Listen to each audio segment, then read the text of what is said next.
So I thought we'd zoom in on Vulcan Energy, the lithium play, entering a trading hold ahead of a $200 million equity raise at $13.50 a share. The lithium explorer says the proceeds will go into its exploration infrastructure and expansion of the company's zero carbon lithium project, which is being trialled in Germany.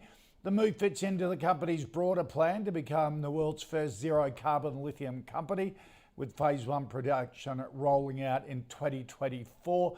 Vulcan is set to be part of the ASX 300 on Friday. Look at that share price. It's backed by Gina Rinehart, has been a real star performer on the markets over the last year or two. Scott Phillips, what do you think of the announcement and Vulcan?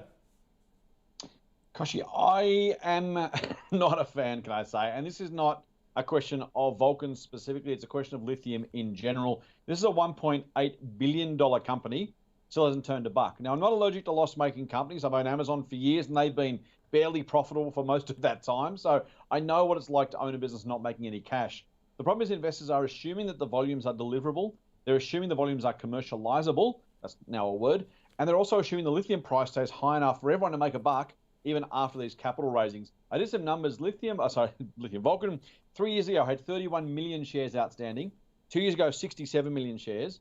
Then 108 million shares. Now they're raising more capital again today. If they can put it to good use, if they can deliver an economic return for shareholders, it's a great idea and a great decision. They should do it over and over again.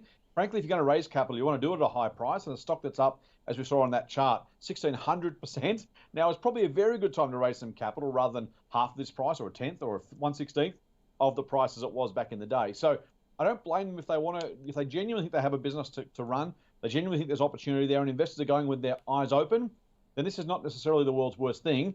The problem is that it's very, very hard to know the answer to most of those questions I raised at the beginning. That is, how long will it take? Can it be commercializable? And what's the realized price and therefore profitability of Vulcan? I've talked before about the oil price. It's hardly gone up over the last century, inflation adjusted, maybe doubled in inflation adjusted terms over a century. And that's despite the fact that oil consumption has gone absolutely through the roof. A century ago, we were barely driving cars. Today, oil is used right around the economy, as we well know, and yet the price in real terms has only just doubled. Wow. So it's one of those things you want to be a little bit careful of. I'm not going there. If you're a commodity investor and you want to have a go and you like zero carbon, you like lithium, I get why it's sexy. It's sexy as hell. I'm just not sure whether I want to invest my money in it. Yeah. Really interesting comparisons there. Howard, what do you think of Vulcan and the rise? Yeah, I'm fairly much saying the same sort of thing, I think, as Scott. Lovely idea. I mean, when I was studying physics at university in the late 1960s, there was all this talk about geothermal energy. And in that time, which is over 50 years ago, I can't tell you how many companies I've got enthused about. Fortunately, I haven't put my money into them, but I've got enthused about, wow, look at the science they're doing. Look at what they're going to do with geothermal energy. And this one combines geothermal energy at the same time with lithium, at the same time with zero carbon, and it's in Europe. You know, you couldn't have a lot of things that sounded nicer. But as Scott says, they've had a capital raising every year. They're talking about building a lithium hydroxide plant. Now, lithium hydroxide plant's going to eat up many times the $200 million that they're raising in this capital raising. I mean, Wesfarmers and Rio and Albemarle with mineral resources are building lithium hydroxide plants. These are hugely expensive plants that need a huge amount of complex engineering and cost a hell of a lot more than $200 million. So this isn't going to be the last capital raising. And as Scott says, where's any demonstration that this will ever make any money? So as an ex-scientist, I'm enthused about what they're doing.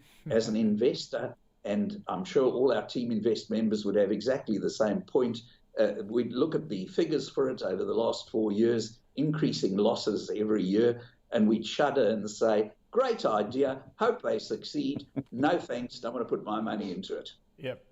All right.